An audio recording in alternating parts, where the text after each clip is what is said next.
Akali mid, the bruiser Akali that we haven't seen in competitive. Stay true to his lore. Clearly. Exactly. He's only allowed to play energy champions. But yeah, Corki also off the table. Nidalee, Kalista, Renegades just... It's interesting as well because we know Crumbs is a good Nidalee. We know Freeze has a great Kalista. But they're just kind of chopping things off the top that, though both teams can play it, they really don't want to give TSM. No Kagi for Renegades, so I wonder what this leaves up as the exciting first pick here. It could be Gragas with Nidalee gone. It could be a Nautilus, as always. Yeah, Nautilus is trending upwards as far as what is willing to be first picked. A lot of the other power picks are taken, and surprising number of target bans here.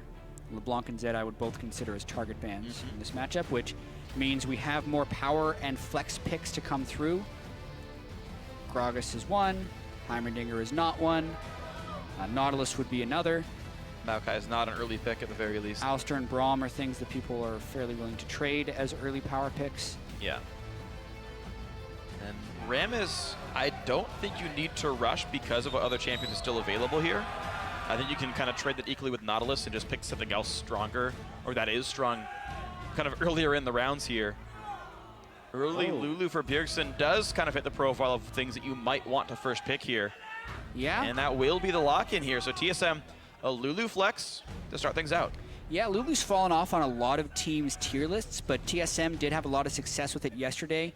But it was paired with the Kog'Maw, which they are not able to pair it with today. I do think it's going to go mid, even though it has the chance of going top lane, just because that's what we've typically seen from Bjergsen. And the funny thing is, yesterday they paired that Lulu with Kog'Maw, which they've actually now banned here, so they can't run the same composition exactly.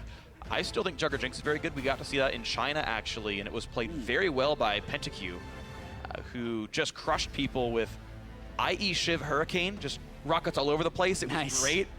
Just freaking deck people. It was great. I think Jinx super happy. But Renegades, once again, second time in a row, an early pick on the Graves here. Wanted to give that to Seraph.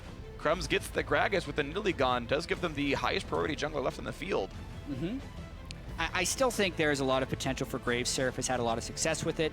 Wasn't a huge fan of the way he completed his Death Dance build yesterday, going for a Bloodthirster where I would have liked to see a Phantom Dancer, but it's still a very strong pick in the right hands, and it doesn't really give anything fully away. I don't think there's many things you'll pick in lane to be like, oh yeah, now I can't play Graves. Yeah, Seraph, his third Graves game in a row, a win over Dignitas and a close loss to Cloud9, though even in the loss he went 3-0-6, if the stats are correct here, so Seraph's certainly been good at the champion.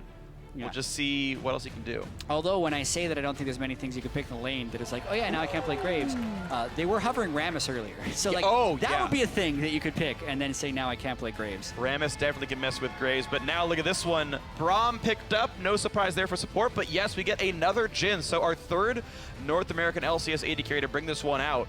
Sneaky did pull a win with it earlier, but now Doublelift gets his chance to bring this champion now, and I want to know what Doublelift does with his champion. It's more about skill shot accuracy than your raw mechanical talents, so I want to see his take. Yeah, I don't think that Lulu Jhin is particularly a great combo, so I'm thinking the TSM will need to round out the rest of their team comp with someone who can really benefit from Lulu move speed or picks. Right.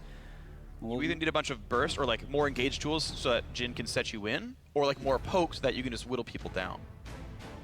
Yeah. Ooh. So Bard coming in for Hakuho. The Lissandra picked up here for Ninja as well. They're actually leaving the bot lane AD carry pick for last here, it looks like, for Renegades, which surprised me quite a bit. Bard wasn't going to be contested, nor was the Lissandra, so showing a hard engaged team at the start, and then their follow-up at the end. Same time, Renegades does play very heavily around Freeze, so maybe Freeze wants to see how much dive or tanks he's going to have to deal with since the top laner hasn't been picked yet. So there is still an argument for leaving your marksman for the very last choice. What's top, what's jungle? What can I play into that, knowing about it? Because it could be so variant. It could either be like a giant tank wall or it could be a bunch of squishy assassins. You really don't know, because the Lulu could still go top lane, so we could still be picking mid and jungle. And Lissandra and Bard are two generally good champions, so. Yeah, they work both offensively and defensively, actually. Lissandra great into Zed. You just ult him when he goes in. Next picks for TSM, the Elise, the Trundle are going to come through. So Trundle top lane yet again. Hauntzer making this comp very similar to last time. The same Trundle, the same Lulu. Braum instead of Alistar, and Elise coming now in for Sven Skaren. But a lot of these similar picks. Trundle into Graves has been actually quite common now. We saw Balls do that, and now we're seeing Hauntzer do the same thing. and I am a fan of Lulu with the Trundle. Yeah, me speed too. him up to get in range of the pillar, or just speed him up to go smack a dude a bunch of times. Especially top lane Trundle. I think it does so much more that top lane Trundle is actually a viable damage source on a team. And the difficulty is, well, I can't always get in all the time, but now Lulu can make that happen. And with how popular Titanic Hydra is and how strong the item is in general, you certainly have a lot of threat. Also, I think an understated point in making top lane tank carries more a thing is the steady buffs Iceborne Gauntlet has gotten 2 tanks, their radius being much bigger for champions with a lot of armor. And that's steadily crept up over time now to where if you want someone on Trundle and have an Iceborne Gauntlet, that is a huge slow field. Yeah, the final pick coming out for Caitlyn, for Freeze, will be Caitlyn. Yeah. Typically, we were seeing some of this in the mid-season where you'd set up the 5 traps and then just go for like a full siege and poke. But the Sandra's not the greatest poke champion, so they'll have a little bit of that. Mainly, I feel like the Caitlyn's just for a wave clear and to try and win lane against Double. Very late game, you can get Caitlyn to a point where he can cut through Trundle, but for now, I don't see that as a great shredder of Trundle. Yeah, Caitlyn's attack speed scaling is actually super low. Her base attack speed is super low, and then like has bonus like attack speed as a stat at level 1, which just devalues all her item builds. So persistent damage-wise, Caitlyn is not the greatest late-game champion. Her range lets her have high uptime, but as far as just breaking things down with damage, she doesn't quite have that compared to someone like Jinx, Sivir, Kalista, etc., the more traditional ones. So a mid-game focused AD carry, I think, for sure. Graves, of course, going to spike on 2 items. I think this is a fairly mid-game focused Renegades team, but a lot of engage tools to use that mid-game to get a lead. And I want to see how much Renegades can do, kind of doubling down to that first 15 minutes and hopefully capitalizing on it. We'll see if they can do it here against TSM, who have felt pretty confident. If you think they can do it, tweet at LOL Esports with hashtag TSM win or hashtag REN win for which team it's going to be. Though Renegades are sitting 2-13, they have started looking good with this lineup. With Seraph on the team, their record is quite a bit better. Maybe they can get into this one. We're going to see what they can do. TSM hoping to close out the season strong on the other side. Yeah, Seraph's looked very good when he's been in the LCS. Very nearly took down Cloud9, did take down Team Dingertoss in Week 7. So very small sample size, but I think a large amount of success. And Ninja will have the ability to force team fights. So when Renegades did win their game against Team Dingertoss, it was also with Lysandra on their team. So they had plenty of engagement. Plenty of engage to set up for their marksman in the back line, and that means Freeze on Caitlyn will have to do well. And of course, the man has a reputation as a high damage threat on Renegades, but TSM's jungler Svenskeren has his own thoughts on the player. Freeze is pretty good. He always gets most damage dealt in the game, which is like, you get pretty scared of him or whatever after you play like, wow, he did so much damage. But if he's not on Kalista or Draven, I don't fear him at all. And sure enough, So, Kalista actually banned by Renegades. from the man himself, Svenskeren is not afraid of him at all this game. Yep. Because he is playing Caitlyn. I mean, Svenskeren's played against Freeze more than anyone but Yellowstar in this lineup. I spent a whole lot of time in the European LCS. Both players came over this year. And Svenskeren traditionally has gotten the better of Freeze as far as regular season records go. And now we'll see what they can do this time around. TSM dancing back and forth. Hanser and Svenskeren hanging out. Yeah. But here comes Hakuho and Freeze to invade on this. Hakuho's going to see this pretty early. A lot of people have been trying to start Wolves to not get harassed heavily, but Freeze and Hakuho are moving in hard. They're going to Good smite. try and push them off, but they actually don't get a single monster, and they are going to be slow back to lane, so they can't guarantee the freeze because they didn't meet the minion wave up top. It looks like Yellowstar did not stop the Renegade side either, so very equal jungle starts. Wolves got taken without issue, and the players got to move forward. Now Crumbs on this Gragas up to the top side, gonna feel okay about this one. Similar situation, the Elisa Svenskeren is taking Raptors, and the top laners will rejoin the duos shortly to knock these turrets down. We got some early action with the partial invades, but it will be the standard 3v0 with similar farm numbers. Early action, they harassed and tried to steal some stuff. Doublelift, the only difference though is Doublelift did take one of the small minions from the blue buff camp. So instead of doing a full harass, they were mainly going in for quick steal. But yeah, top laners just going to be pushing.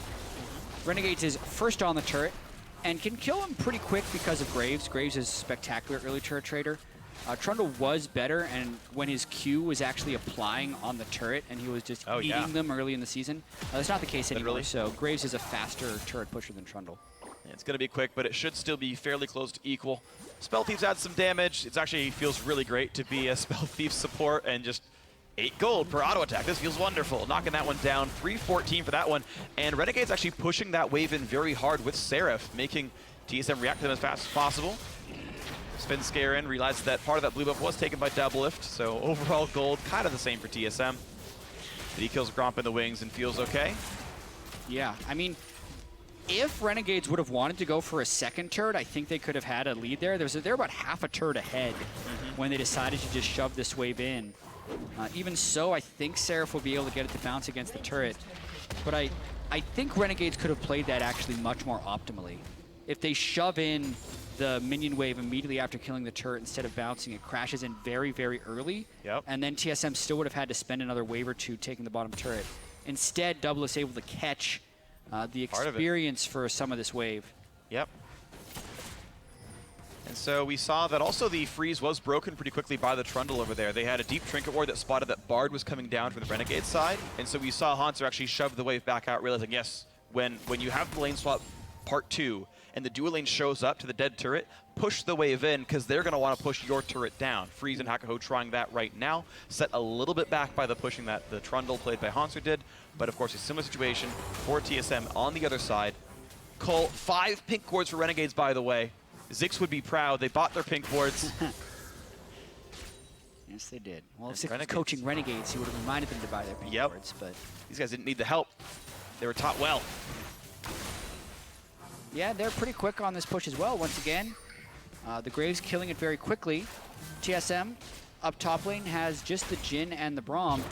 Jhin did get a little bit of a buff. His 4th shot has a 44% crit on the turret, but he's still pretty slow at killing turrets regardless because of the reload timer. Yeah, and he does 44% less total damage, so it's like a 1.2 damage crit. Like, it's really almost nothing. It just feels good. You get the move speed out of it, but it's not exactly meaningful. So Doublelift slowly whittling it down. They're going to be just fine with this one. Trundle, of course, helping. That's enough attack damage for them. Crits the turret for 68 damage. Right, it's like you added 15. Congratulations, buddy.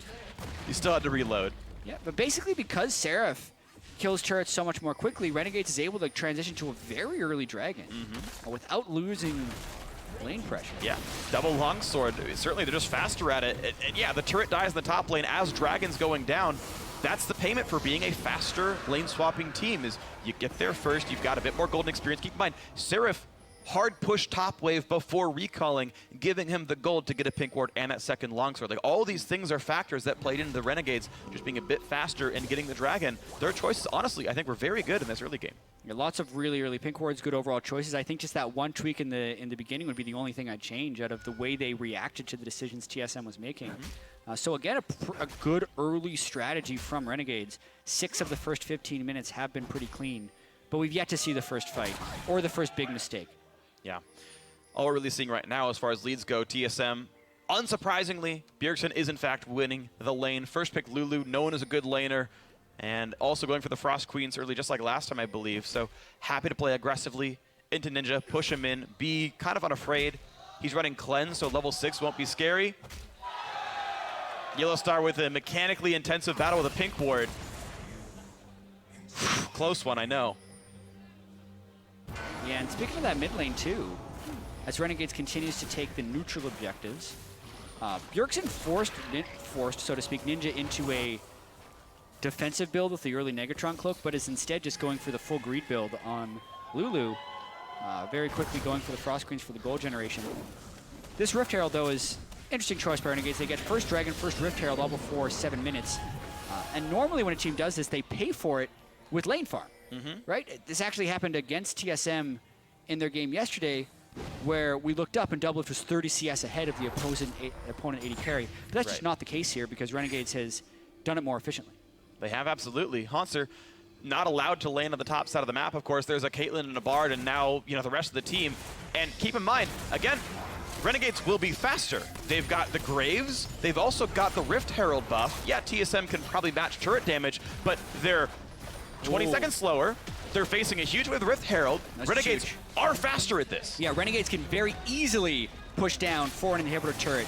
Unless TSM sends everyone back, they're trying to finish the turret to avoid a big loss, but they're only sending 3 people down, and those Rift Herald minions are going to push fast. Rift Herald, Graves, Caitlyn. Renegades are faster at this. TSM continue to play the 3v0 game, except the other 3 are better at the v0 part of that equation.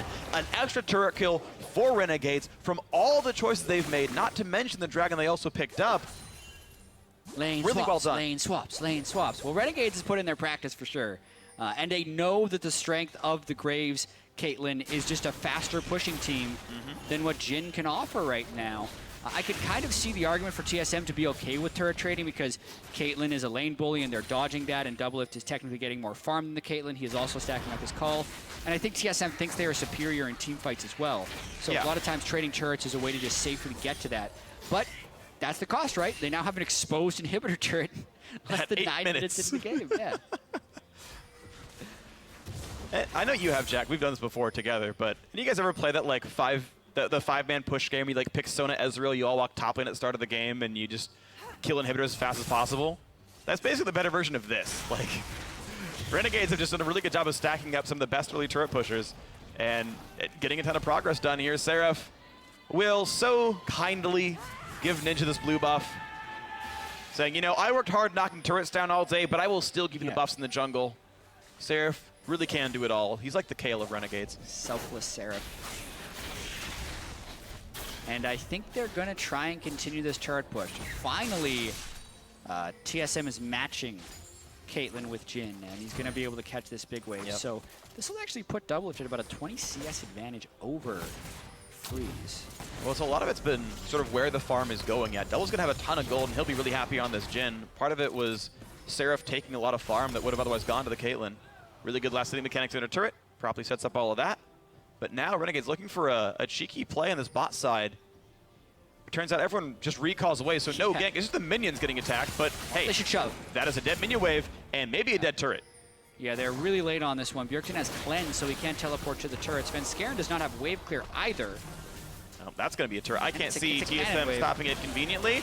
Maybe they can with this. The root on a crumb. Snipe 1, snipe 2, snipe 3. 100% accuracy with curtain call so far for Doublelift, though it was blocked on purpose by Ninja. As Sansa keeps moving in and forcing the flash away from Hakuho, who's lost a lot of health now. Mid lane turret does stay alive, but is dangerously low. Yeah, a lot of times the Jhin ultimate can be used to start a fight. He gets one root into the ult and then gets most of the damage down, and that's enough to push now Renegades onto the back foot. And Seraph is still in the top lane, so TSM could get this. Seraph teleports into the turret behind, actually. Gragas will buy some time. Now the block in from Braum, plenty of damage. Van Skaren puts a flash up, but that means now Yellow Star is stuck in front, unable to defend himself. Kill goes to Hakuho. Kill for Renegades, though, overall. 1,000 gold lead. I got faked out by the double teleport. Ninja is the one who teleported onto the inner tier mid turret, and Seraph is the one who channeled this teleport on the turret that was actually getting attacked. As soon as TSM realized they couldn't finish it, it was too late to kill the turret and stop the teleport. So big first blood there for Renegades. And that means they can go right down to Dragon in 20 seconds. They've been stacking those since pretty early on in the game. And if they can keep control, it's a nice way to secure that your mid-game advantage means something. Dragon 2 plus Caitlyn, guaranteed turret poke, especially if he goes for rapid fire cannon second here for Freeze. You can really double down on making sure that push works. And, you know, that just might be what's exciting here for Renegades, is trying to make that mid-game work. So far, the early game, check mark. The wish has still been granted. They're doing solid. Yeah, even the first time Renegades played TSM this split, they had a large gold lead against them as well. This was the game where Freeze was on Draven. Oh, yeah. But then Renegades ended up making a bad Baron call. Doublelift picked up a quadra kill on Kalista en route to 13 kills. But just picturing that game again, it was very chaotic after Renegades controlled the early game. That was a lot of damage coming out of the Doublelift poke. The Q hit 2 champions, and he managed to land the root right as quick draw was going off. So Seraph a bit injured, getting some heals from Hakuho. But then Doublelift took some poke back. Of course, Deathfire Touch makes you pull aggro for a very long time. Jhin is an even worse sieger because of that. But Deathfire Touch, totally worth it. Totally worth it. The ultimate. Just really adds, scares you. late game, it's adding like 300 damage to each shot. It's crazy. Yeah. It's a 0.6, I believe, bonus attack damage ratio, which is a lot when you have 500 bonus attack damage by the end of a game. The math adds up 300, by the way, if you were curious. We lined up well there, Jet. Good job, us. Just picked a number at random. That was incredible. And then I found math that suited it. Synergy. We should be on duo queue. We'd win. Would we? I don't know. I would game the system. I would just tell you what to answer regardless of the question, and just be like, "What's your favorite food?" Blue. He said blue. Woo! That's what we would do. Meanwhile, Hakuho, Not allowed. not in this one. It's Hanser versus Crumbs. Hanser runs, gets knocked back nice right ult. into Seraph's waiting arms. The body slam as well. He has flash, doesn't choose to use it. But just mean that a dragon goes over to TSM, but a cost for the top laner.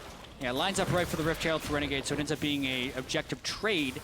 Would stop the overall 5 dragon stacking. I think it was generally smart of Hanser not to use his flash, but not smart of him to be there in the first place.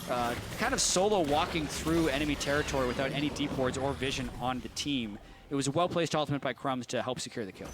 Super good stuff. Super, super awesome here for Renegades. They sit now almost 2,000 ahead of TSM. The dragon stacking, I should say, was slowed down, which I don't know if it's going to mean a whole lot here. It's just a consideration to think about. They got the first one so early, but now that pacing is going to be off. Freeze actually rushing for early Berserker's Greaves, so is really going for a damage-focused build. This is going to be as DPS optimal as he can get. And, you know, Freeze is going to have to be one of these carry threats, of course. Plenty of farm on him, and we'll see what he can do with it. Svenskeren said he wasn't really worried about him if he wasn't on Draven or Kalista, but Caitlyn has damage uptime, and that can matter a whole hell of a lot. Yeah. And the dragon stacking can matter as well. It hasn't mattered much for most NALCS teams, but I do feel like Renegades is a team where it would matter more, only because they've had so much trouble actually closing games that having that insurance policy of getting stacking dragons and being ahead, maybe getting 5 dragons to win the game, is huge, but the longer the game goes, the more chance they would technically have to make a mistake and lose their lead. Absolutely. Which, by the way, they again have a 2,000 gold lead. Yep. Slightly missed Griddle lands there. Good dodge by Freeze. Now an invade towards the top side jungle. Svenskeren and Yellow Star in tow. Trading wards in the brush. They won't sweep that just yet because they want to knock down the mid lane turret, but they don't do too terribly much damage. A root onto Freeze. Deathfire touch on him. Doublelift slowly whittling some damage in. A nice knockback. Repel comes in from Svenskeren, but Hanser's the target. Miscommunication. Bard stops the Caitlyn damage. The barrel doesn't even get exploded. That could have been some more free damage coming out, but here comes Ninja. Or not. Chooses to remain stealthy in the back wings. Another root comes in. Ultimately, I think a wise decision of Ninja not to take that glacial path. Yep. Suboptimal support AD carry synergy, I would say, right there. Hakuho, man, what are you doing? Getting hit up, traffic cone in the way, but Ninja says, I'm gonna save you, buddy. And again, Yellow Star is the one who dies, walking too far forward, getting caught up. He thought he could set up for his team, but just sacrifices himself for nothing. Yeah, 3rd kill of the game for Renegades, and I agree with you. It's support, AD carry synergy, just not quite there. Your damage dealer is way back there. You don't need to be up there blocking with your shield if you're Yellow Star. Hakuho also cost a lot of damage onto Hanser when he tempered fate the ace in the hole earlier. 3,000 gold lead, it just continues to grow for Renegades. And Doublelift is going for the Essence Reaver build here, so really, again, less focused on hard carry, more focused on the spells coming out. A great root sets it all up. Yep. Yellow Star just kind of jumps in front. He's trying to save Hanser. Straight into a Bard stun. Yeah. If he hadn't have jumped to Hanser, I don't know if the Bard Q would have even hit the wall. It could have just been a slow. Yeah, you're right. I think he wouldn't have been stunned. I mean, maybe Ninja could have followed up on him. It's tough to say. I think he may have saved Hanser's life with everything considered, but certainly it's Yellow Star dying. That's still 450 gold. Absolutely. Okay. Renegades once again back on the siege game. Ninja's ulti already back up, actually. Plenty of cooldown reduction on him. 20% from items, likely more from runes. And once again, we see the teams walking back into the mid lane. Yeah. Like it's Howling Abyss. TSM is going to continue to try and siege right now. Meanwhile, Seraph is growing a CS advantage in the top lane that would eventually be able to use to dual trundle, but as of now, Death Dance versus Titanic Hydra. If Hanser had Boots of Swiftness, I think he'd win the duel, but he does not. So Seraph would be able to just kind of kite all around the trundle. Therefore, they're grouping in the mid lane. But against the Caitlyn traps, they're really not able to get any ground in that mid lane. And really just trading back and forth. And the occasional kill comes through. Renegades have been occasionally picking off champions, but it's TSM hoping to hold the line, right? They know Renegade's goal is this siege, this mid-game Caitlyn. The traps come down. He's going to do what he can with this one. And Caitlyn not doing anything is not the worst thing in the world. 3 points in traps, did finish maxing Q first. I've seen players actually put more points in early to max that earlier on in the game. Not the case here for Freeze. Standard stuff, max Q.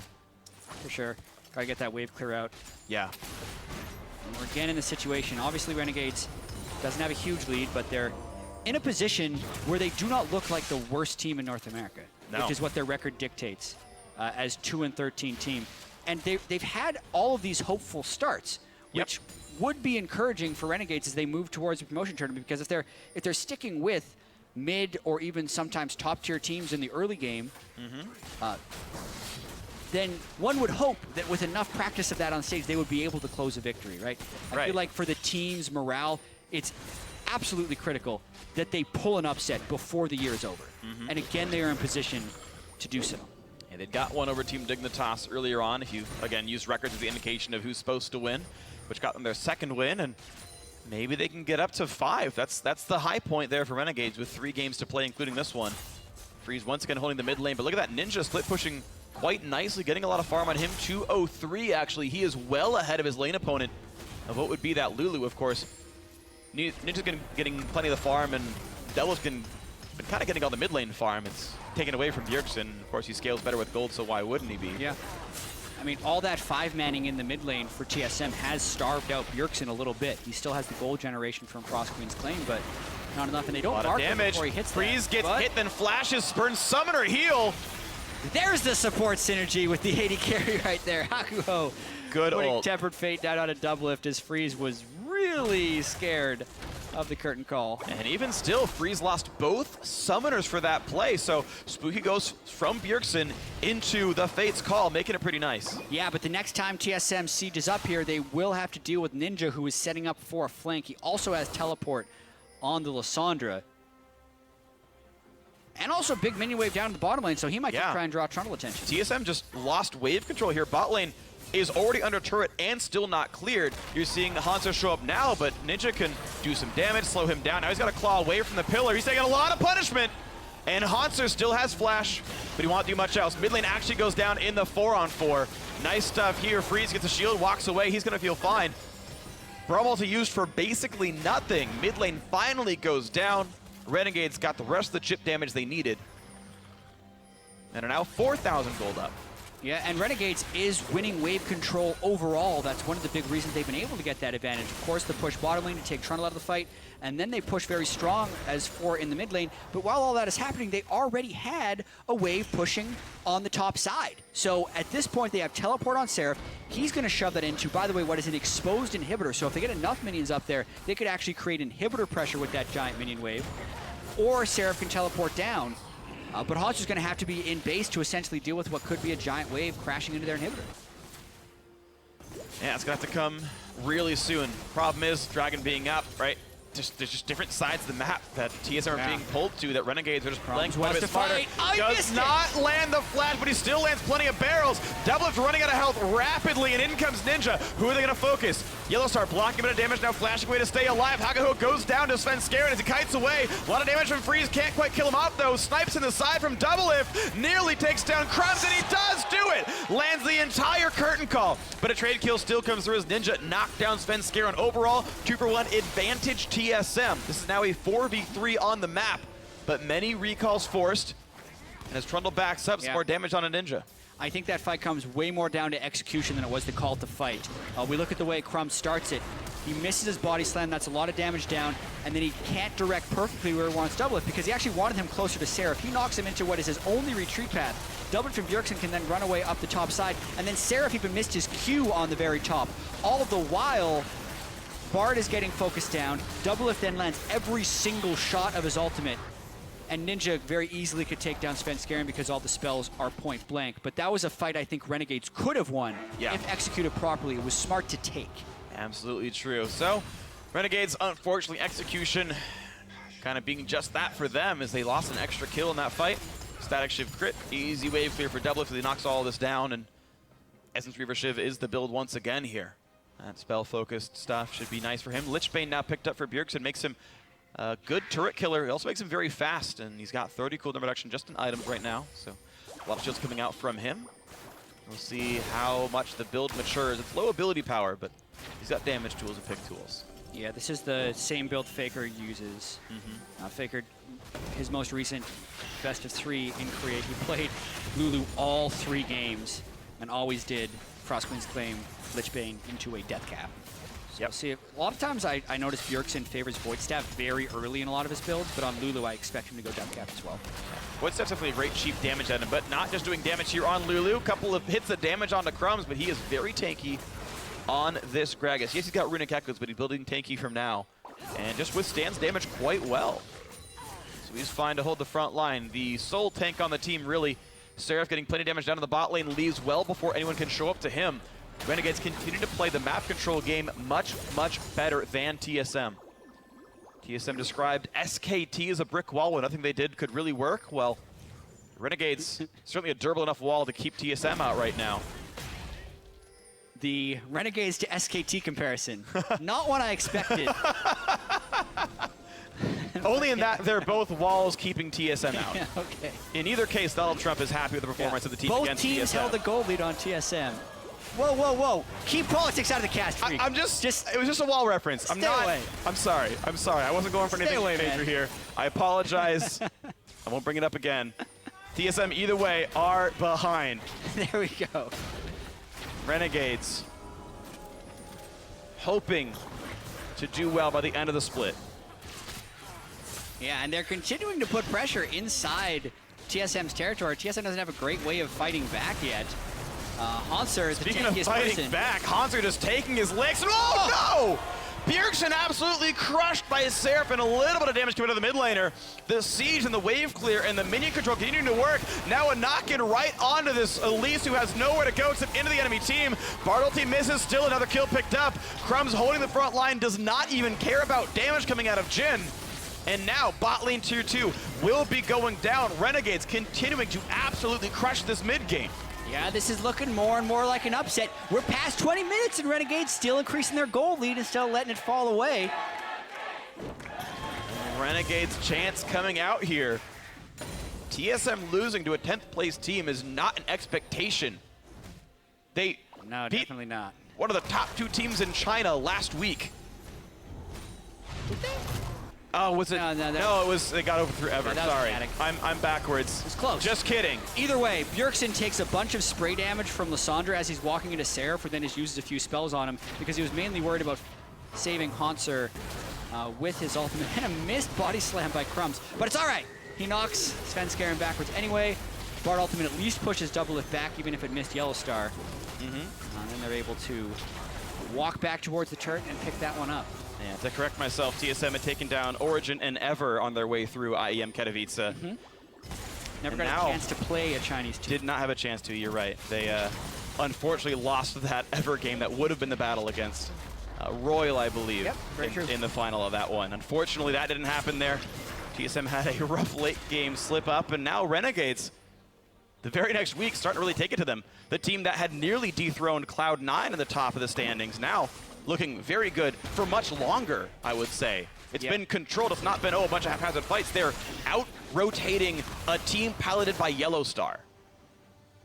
And it's super encouraging. Yeah, well, a lot of the questions about TSM are wondering whether or not the team is actually piloted by Yellow Star. Sure. And how crazy their communication can be. Bjergsen, a very vocal person. Yellow Star, maybe not as powerful of a voice within the team.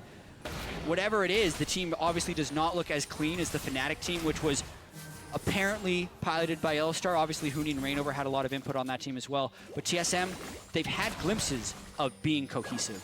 But once again here, they do not seem as put together as, so far in the first 20 minutes of this game, as Renegades, who has been rotating better, understanding their team composition strengths better.